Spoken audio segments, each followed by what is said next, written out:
এলাকারই সন্তান, আমরা স্বতন্ত্র প্রার্থী হিসেবে আপনাদের এবার ভোটে দাঁড়িয়েছি। আমরা তরুণ মানুষ, সবাই যুবক। আশা করছি এবারের ভোটটা আপনারা আমাদেরকেই দেবেন। এত বিগত বছর আপনারা যেভাবে প্রতারিত হয়েছেন, বারবার আমাদের অঞ্চল থেকে নির্বাচিত হলেও আমাদের এলাকার জন্য তারা কিছুই করেনি। দিন শেষে আমরা শুধু পেয়েছি শূন্য। আমরা এই শূন্যতার খাতাটা পূরণ করতে চাই। আমরা চাই সবাই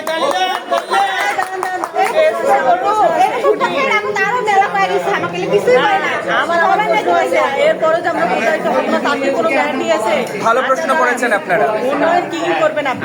আচ্ছা আচ্ছা আপা, ধন্যবাদ।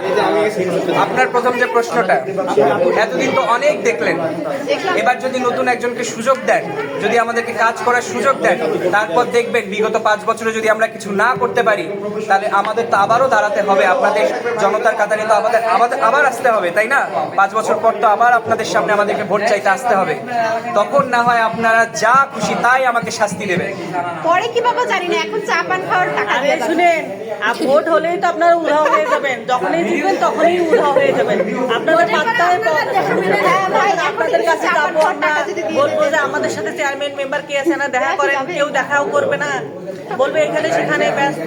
আমার নির্বাচনী এলাকায় আমি আপনাদেরকে কথা দিতে পারি যে আমি নির্বাচিত হলে অত্র এলাকার প্রশাসন থেকে শুরু করে সব কিছুই থাকবে আমাদের নিয়ন্ত্রণে, এবং সবাই দেয় কিন্তু কেউ পূরণ করে না। আমাদের যে নির্বাচনী এলাকায় আমাদের যতগুলো দপ্তর আছে, তারা যেন তাদের স্বাধীনতা মতো কাজ করতে পারে, আমরা সেটা নিশ্চিত করব। এবং আপনাদের জনসেবা যেন আপনারা 100% পান, সেটার ব্যাপারে দায়িত্ব আমি এবং আমার দলের সবাই। আচ্ছা, আপনি আমাদের এলাকার জন্য, আপনার এলাকার জন্য শিক্ষার্থীদের জন্য কি করবেন? আপনারা জানেন হয়তো যে আমি প্রথম যে আমার প্রচারণার প্রোগ্রামটা করেছি, এটা ছিল একেবারে যুবদেরকে নিয়ে। যুবদের সামনাসামনি আমি দাঁড়িয়েছি, তারা আমাকে প্রশ্ন করেছে এবং আমি তাদেরকে উত্তর দিয়েছি যে আমি এলাকার জন্য কি কি করব। হ্যাঁ, তারুণ্যর ভাবনায় নামক আমি একটা প্রোগ্রাম করেছি এবং সেখানে সরাসরি আমি 18 থেকে 35 বছরের যুবদের সামনে গিয়ে জনতার কাতারে দাঁড়িয়ে আমি প্রশ্নের উত্তর দিয়েছি। যুবদের জন্য অলরেডি আমি যখন নির্বাচিত হয়েছিলাম তখন জানেন আপনারা, অত্র এলাকায় কোনো যুব উন্নয়ন ছিল না। আমি তদবির করে যুব উন্নয়ন কিন্তু আমার এলাকায় নিয়ে এসেছি। টিটিসি আছে।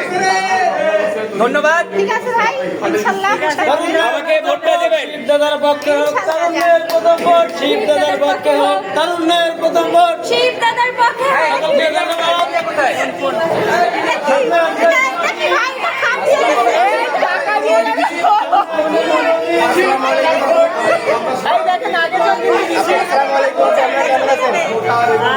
আমরা আসছি জনশক্তি পার্টি থেকে, আমাদের নতুন দল, কিন্তু আমরা গত বছর ক্ষমতায় ছিলাম, ক্ষমতায় থেকে আপনাদের অনেক উন্নয়ন করার চেষ্টা করেছি, বাট বিরোধী দল সব উন্নয়ন আমরা করছি।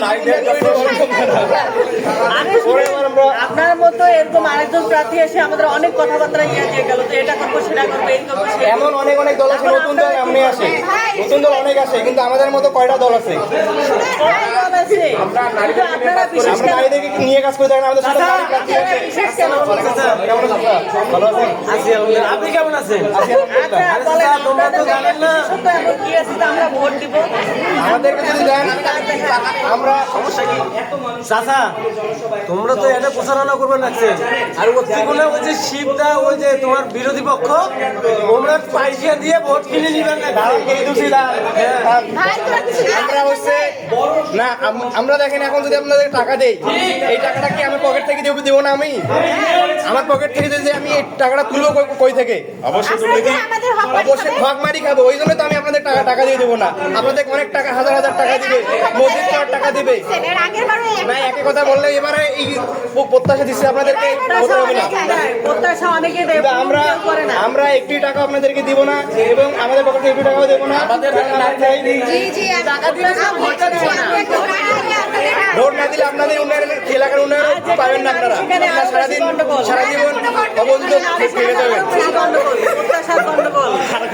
এইটা ডাবল দিলে হবে। আমরা যদি এখন আমাদের টাকা দেই তখন আমরা আপনাদের উন্নয়ন করতে পারবো না, কারণ আমরা আপনাদের উন্নয়নের টাকা আমাদের পকেটে ঢুকাবো। আমাদের বাড়িতে 5 জন ভোটার, তার মানে এটার ডাবল লাগবে, 5টা লাগবে।